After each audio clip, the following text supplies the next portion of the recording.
Bonjour à toutes et à tous, bienvenue sur Grand Lille TV, 7h30 en direct, lundi 17 mars. Bon réveil et bon appétit si vous prenez peut-être votre petit déjeuner en notre compagnie. Et bon courage si vous partez travailler. Et d'ici les 10 prochaines minutes, on va faire un tour complet de l'actualité du jour, donc près de chez vous. On parlera également météo et trafic, juste après le journal.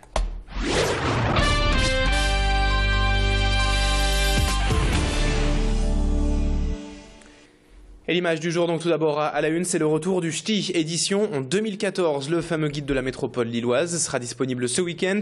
La 41e édition cette année pour le Ch'ti est tirée à 200 000 exemplaires et qui rassemble toujours, bien sûr, les bonnes adresses de Lille et de l'agglomération.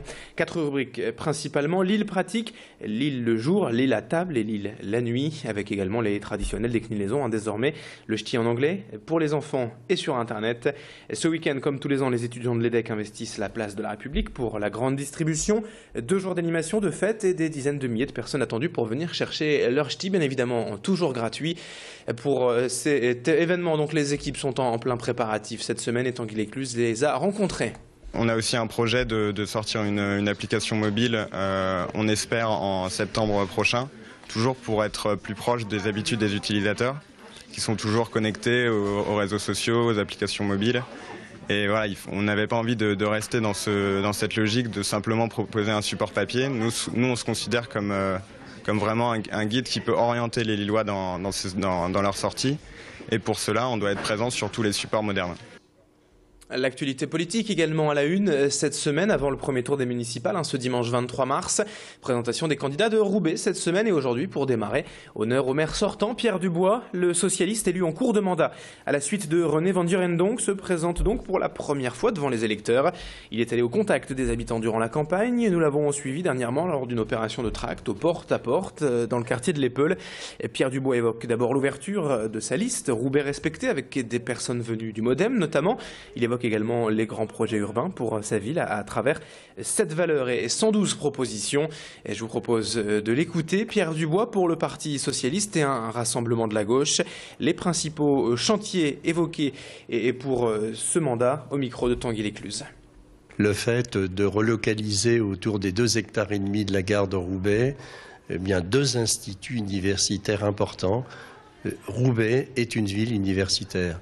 Deuxième chantier important, c'est le renouvellement urbain, ça ne va pas vous surprendre.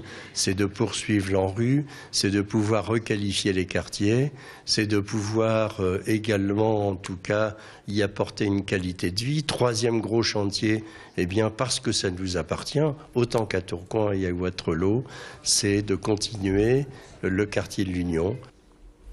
7h33 en direct sur Grand Lille TV en ce lundi matin et dans le reste de cette édition, une question pour vous. Connaissez-vous le végétalisme, un régime alimentaire simple qui exclut toute chair animale mais aussi les produits dérivés comme les œufs, le lait ou le miel. Des restrictions alimentaires qui peuvent paraître extrêmes mais qui séduisent de plus en plus. Un magasin spécialisé ouvrira d'ailleurs prochainement dans la métropole lilloise.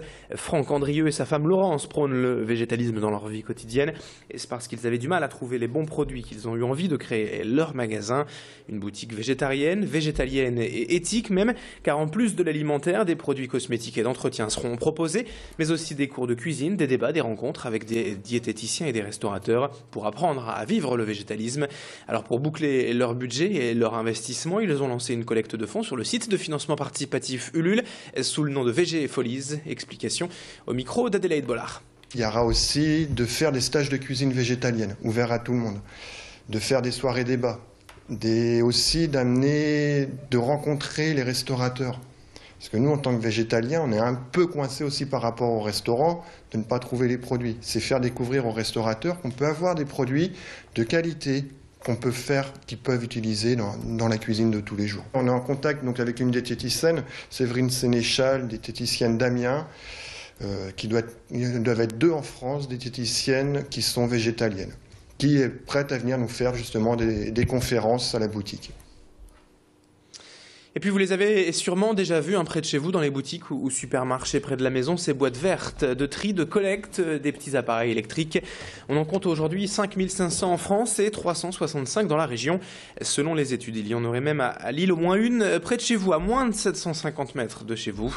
C'est l'éco-organisme Écosystème qui gère ces points de collecte en assurant ensuite le traitement, le recyclage de ces produits, soit détruits, retraités ou réparés en fonction du problème. C'est une filière porteuse d'emplois et qui se développe vraiment depuis 2010 dans la région. C'est aussi et surtout un geste citoyen. Bérénice Lemestre a rencontré les responsables de cet éco-organisme Écosystème qui nous parlent de leur travail. On a collecté, donc, ce que je vous disais tout à l'heure, 340 000 tonnes de déchets d'équipements électriques et électroniques, ce qui correspond à environ 7 kilos par an et par habitant d'appareils déposés. Aujourd'hui, on devrait en collecter 10 et on a pour objectif d'en collecter 14 à la fin 2018. Donc c'est une filière qui reste encore à être travaillée. Et puis un petit mot de sport pour terminer, de sport féminin d'ailleurs, avec du basket et le SBVA Lille Métropole qui s'est imposé ce week-end. À domicile, samedi soir, les Villeneuvoises ont battu Arras 73-61. Une victoire un peu laborieuse tout de même, mais une victoire tout de même, et le top 4 qui se dessine de plus en plus en championnat de Ligue féminine pour Villeneuve d'Ascq. On en reparlera bien sûr de cette fin de saison pour les guerrières villeneuvoises. 7h36 sur Grand Lille TV, en direct, en continu. Dans un instant, place à la météo du jour avec de la grisaille annoncée malheureusement pour ce début de semaine. Et puis on fait le point également sur l'infotrafic. A tout de suite.